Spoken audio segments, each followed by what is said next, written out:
Nah, yang ditunggu-tunggu nih, album kenangan. So, daripada basa-basi lagi, yuk kita lihat video-video yang ada di album kenangan. Kekuatan dan sukacita. Tuhan bisa menjadikan. Shalom Jemaat GPD Kobo Permai. Apa kabarnya nih? Semoga selalu diberikan kesehatan, selalu diberkati, dan selalu diberikan kekuatan ya oleh Tuhan. Sekarang kita akan mendengarkan pujian dan juga renungan firman Tuhan. Semoga ini bisa memberikan kekuatan bagi jemaat semuanya ya. Nyatakan kuasa-Nya.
saudara, salam sejahtera di dalam nama Tuhan Yesus Kristus. Terima kasih kepada Tuhan melalui majelis jemaat yang ada yang sudah memberikan kesempatan kepada saya untuk membagikan atau sharing firman Tuhan pada malam hari ini. Meskipun mungkin sederhana, hanya keseharian, tetapi biarlah itu menjadi berkat dan sukacita bagi kita semua. Sebelumnya mari kita berdoa terlebih dahulu untuk renungan yang akan kita dengarkan pada malam hari ini. Haleluya Yesus, haleluya. Terima kasih Tuhan Yesus, terima kasih Kau sudah memberkati kehidupan kami sepanjang hari ini Tuhan.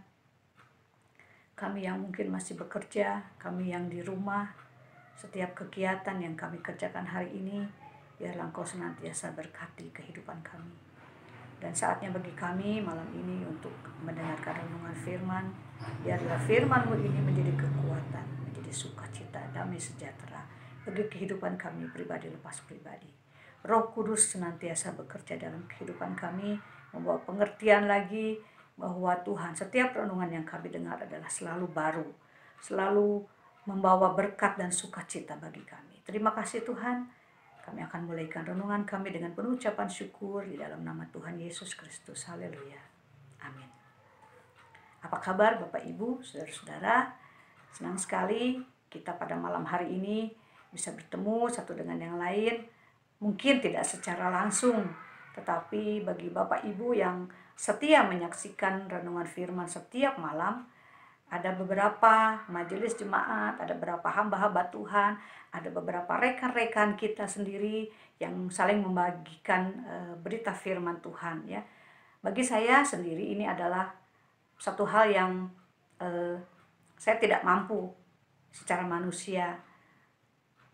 Kemampuan saya terbatas, saya juga tidak fasih lidah, tetapi saya belajar melakukan setiap tugas yang diberikan kepada saya, dan kiranya ini adalah pengalaman renungan ini atau firman sharing yang saya akan bawakan hanya berupa sharing tentang bagaimana Tuhan memberkati kehidupan saya secara pribadi dan juga keluarga kami. Sebelumnya mari kita baca terlebih dahulu Yakobus 1 ayat 3 dan 4, di mana tema pada malam hari ini adalah manfaat dalam pencobaan. Kita buka di dalam Yakobus 1 ayat 3 dan 4. Saya akan bacakan bagi Bapak Ibu Saudara. Sebab kamu tahu bahwa ujian terhadap imanmu itu menghasilkan ketekunan. Dan biarkanlah ketekunan itu memperoleh buah yang matang, supaya kamu menjadi sempurna dan utuh dan tak kekurangan suatu apapun. Kita semua orang ya, dari kalangan apapun juga, dengan profesi apapun juga, pasti mengalami masalah dalam kehidupan kita. Mungkin masalah pekerjaan bagi saudara-saudara yang masih bekerja, atau mungkin yang saat ini dengan kondisi situasi negara, situasi dunia, beberapa orang dari kita juga dirumahkan, harus bekerja dari rumah, dan setelah menginjak 1-2 bulan, mungkin salary kita juga dipotong, dikurangi. Atau mungkin bagi saudara yang pergumulannya, ada pencapaian pergumulan yang Tuhan tunda, yang belum waktunya Tuhan beri. Atau mungkin juga ada Bapak Ibu Saudara yang sedang ada dalam sakit, penyakit yang merongrong, yang membuat perasaan kita, Tuhan kenapa ini terjadi dalam kehidupan kita ya. Seringkali banyak sekali pertanyaan yang seperti itu, seperti yang saya alami juga kehidupan rumah tangga saya. Kenapa Tuhan harus saya yang mengalami ini ya. Tetapi firman Tuhan katakan dalam Yakobus 1 ayat 13, Tuhan tidak dapat dicobai oleh yang jahat, dan Tuhan juga tidak pernah mencobai. Tetapi ada kalanya Tuhan mengizinkan masalah itu terjadi dalam kehidupan kita secara pribadi. Seperti misalnya apa yang dialami oleh Abraham. Bagaimana Tuhan mencobai atau mengizinkan pencobaan itu terjadi ketika dia merasa mungkin secara manusia khawatir dengan usianya yang sudah lanjut, tapi Tuhan tidak memberikan keturunan. Dan pada saat Tuhan memberikan keturunan, Tuhan minta anaknya itu untuk diserahkan. Itu adalah cobaan yang berat mungkin bagi Abraham secara pribadi. Dan dia harus mengalami itu. Dia harus mengalami dan berusaha untuk tetap tegar di dalam pencobaan itu. Saya yakin dan percaya dia secara manusia merasa takut waktu Tuhan minta anaknya untuk diserahkan. Tetapi dengan penuh kesabaran, dengan penuh ketekunan, dia tetap menjalankan seperti apa yang Tuhan perintahkan. Sampai akhirnya di ujung dari masalah itu, Tuhan memberikan janji yang luar biasa. Bagaimana hanya dari Ishak, Tuhan memberikan begitu banyak manusia, begitu banyak keturunan Abraham yang terlahir seperti yang sudah Tuhan janjikan bagi Abraham sendiri. Lalu juga dengan Ayub. Ayub mempunyai kehidupan yang sangat baik. Tuhan juga sudah akui. Bahkan kuasa kegelapan atau iblis pun mengakui bahwa Ayub itu ya bagus. Secara rohani dia menjalankan semuanya dengan baik. Tetapi iblis bilang, ya itu karena Tuhan yang jaga. Karena Tuhan yang menolong dia terus, menaungi dia terus. Sampai akhirnya Tuhan bilang, ya boleh kalau kamu mau cobai, asal kau tidak mengusik nyawanya, kau boleh lakukan itu.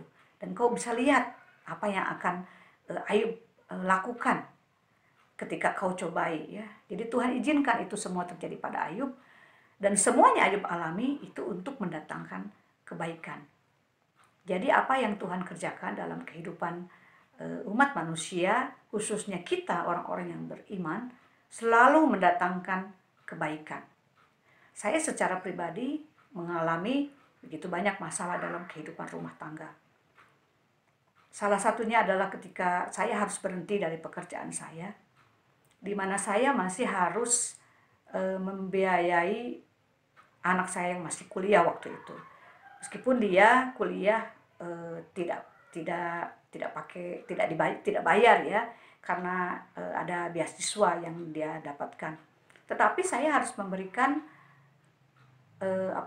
untuk membeli pulsa, untuk dia sekedar mungkin ada anak teman-temannya ulang tahun, ada hal-hal seperti itu yang setiap bulan saya harus kirim. Dan ketika saya berhenti bekerja, itu adalah masalah bagi saya, karena saya tidak akan menghasilkan uang lagi. Bagaimana saya akan kirim uang untuk anak saya? Beberapa waktu sebelumnya saya sudah tahu bahwa anak saya tidak boleh bekerja yang menghasilkan uang. Semua pekerjaannya dia adalah program dari sekolahannya, dari tempat dia kuliah. Jadi tidak ada yang berbayar. Ketika saya harus mengalami ini, saya bertanya kepada diri saya sendiri, kepada Tuhan khususnya, Tuhan bagaimana saya kirim biaya untuk anak saya, untuk kehidupan dia, membeli keperluannya sehari-hari. Tapi dari hasil percakapan dengan anak saya bilang kepada anak saya, kita mengenalkan Tuhan, mengenalkan Roh Kudus. Tidak ada yang bisa kita lakukan. Karena setiap manusia itu memberikan kekecewaan. Tapi ketika kita sungguh-sungguh mengandalkan Tuhan, maka Tuhan sendiri akan memberikan pertolongan. Roh Kudus sendiri akan memberikan pertolongan. Dan saya hanya berdoa, Tuhan berikan kelembutan hati kepada mereka yang berwenang. Roh Kudus berikan kelembutan hati. Dan ketika anak saya meminta izin untuk mendapatkan atau melakukan pekerjaan yang berbayar, saat itu ya seperti yang saya minta kepada Tuhan dan Roh Kudus bekerja, Roh Kudus memberikan pertolongan. Dengan anak saya diizinkan untuk bekerja berbayar meskipun dengan jumlah yang kecil, tetapi itu cukup untuk membiayai kehidupannya sehari-hari ya. Jadi bagi saya secara pribadi, dengan setiap masalah rumah tangga yang saya hadapi, setiap pencobaan yang saya alami, ketika saya sungguh-sungguh hanya berharap kepada Tuhan, ketika saya hanya melipatkan lutut saya, berdoa memohon kepada Tuhan, maka pertolongan Tuhan itu tidak pernah terlambat untuk saya dapatkan. Ketika rumah tangga saya ada dalam masalah, saya berbicara dengan Ibu Rohani, dan Ibu Rohani hanya katakan, Tuhan tahu kemampuan Ida. Tuhan tahu bahwa Ida mampu menjalani itu semua. Karena di dalam, kita baca di dalam 1 Korintus 10 ayat 13. 1 Korintus 10 ayat 13. Pencobaan-pencobaan yang kamu alami ialah pencobaan-pencobaan biasa yang tidak melebihi kekuatan manusia. Sebab Allah setia, dan karena itu Ia tidak akan membiarkan kamu dicobai melampaui kekuatanmu. Pada waktu kamu dicobai, Ia akan memberikan kepadamu jalan keluar, sehingga kamu dapat menanggungnya. Firman Tuhan ini ya dan amin bagi kehidupan saya. Saya dikuatkan melalui firman Tuhan yang saya baca, melalui sharing yang saya lakukan juga bersama dengan Ibu Gembala. Saya mampu melewati semuanya semata-mata bukan karena kuat gagah dan kemampuan saya. Semata-mata bukan karena saya hebat, saya luar biasa. Enggak, saya lemah, saya penuh dengan kelemahan, saya penuh dengan ketidakmampuan. Tetapi ketika saya berharap sungguh-sungguh kepada firman Tuhan, kepada Tuhan sendiri, maka Tuhan sendiri yang memberikan kekuatan kepada saya. Karena pencobaan yang kita rasakan adalah untuk membuat iman percaya kita semakin teguh, semakin berdiri teguh di dalam Tuhan, dan semakin mengandalkan Tuhan dalam kehidupan kita. Karena ketika kita mengandalkan manusia di dalam Amsal, dalam Yeremia 17 ayat 5, terkutuklah bagi siapapun juga yang mengandalkan manusia. Jadi tidak ada lagi harapan bagi kita. Satu-satunya harapan kita yang sesungguhnya adalah hanya mengandalkan Tuhan saja. Jadi pencobaan sebesar apapun dalam kehidupan kita, ketika kita berserah sungguh-sungguh kepada Tuhan, Tuhan sendiri akan memberikan kemampuan kepada kita untuk bisa menanggungnya. Tuhan sendiri akan memberikan jalan keluar bagi setiap masalah yang kita hadapi. Pribadi lepas pribadi, keluarga lepas keluarga, bagi kita semua yang sungguh-sungguh berserah kepada Tuhan, maka pertolongan Tuhan tidak akan terlambat dalam kehidupan kita. Pencobaan yang kita alami mendatangkan kekuatan. Pencobaan yang kita alami pasti mendatangkan sukacita dalam kehidupan kita. Meskipun saat mengalaminya ada keluhan pasti ya, secara manusia ada keluhan, ada tangisan, tetapi kita jangan pernah kita lepaskan pandangan kita kepada Tuhan. Jangan pernah kita berpaling kepada hal yang lain. Kita hanya lurus memandang kepada Tuhan. Kita hanya lurus mengharapkan kasih setia Tuhan, mengandalkan dan berharap sungguh-sungguh kepada Tuhan, dan yakin dan percaya waktu Tuhan adalah yang terbaik. Kita akan mendapatkan pertolongan dari Tuhan. Itu saja renungan yang bisa saya sampaikan. Biarlah Roh Kudus yang memberikan pertolongan kepada kita semua pada masa sulit saat sekarang ini. Roh Kudus yang memampukan kita bisa melewatinya, sehingga saatnya nanti kita bisa bertemu satu dengan yang lain, kembali ada di dalam ibadah bersama-sama di gereja. Terima kasih untuk setiap perhatian Bapak Ibu Saudara. Bagi Bapak Ibu yang sudah menyaksikan siaran ini, kiranya sukacita Tuhan juga melimpah dalam kehidupan kita semua. Mari kita tutup di dalam doa. Terima kasih Tuhan Yesus. Terima kasih Tuhan. Apa yang sudah hamba-Mu katakan Tuhan, biarlah itulah firman yang sudah Engkau taruhkan dalam bibir mulut hamba-Mu. Tuhan kiranya memberikan pertolongan kepada semua jemaat GPDI Kopo Permai, ataupun mungkin bukan anggota jemaat GPDI Kopo Permai, kami yang berkesempatan menyaksikan siaran pada malam hari ini. Kami tahu Tuhan masih ada banyak hari-hari yang lain bagi kami, mungkin Tuhan dengan kondisi seperti sekarang ini. Tetapi biarlah kami tidak pernah melepaskan pandangan kami kepadamu. Biarlah kami hanya berharap sungguh-sungguh kepadamu, karena hanya Engkau sumber jawaban, karena hanya Engkau sumber pertolongan. Terima kasih, berikan kesehatan kepada kami Tuhan Yesus, berikan senantiasa damai sejahtera dan sukacita. Terpujilah kiranya nama-Mu Tuhan Yesus. Kami alaskan ini semua hanya dalam nama Tuhan Yesus Kristus. Haleluya. Amin. Oke, terima kasih deh Bapak Ibu sudah menyaksikan, tetap setia menyaksikan pujian dan firman Tuhan setiap hari.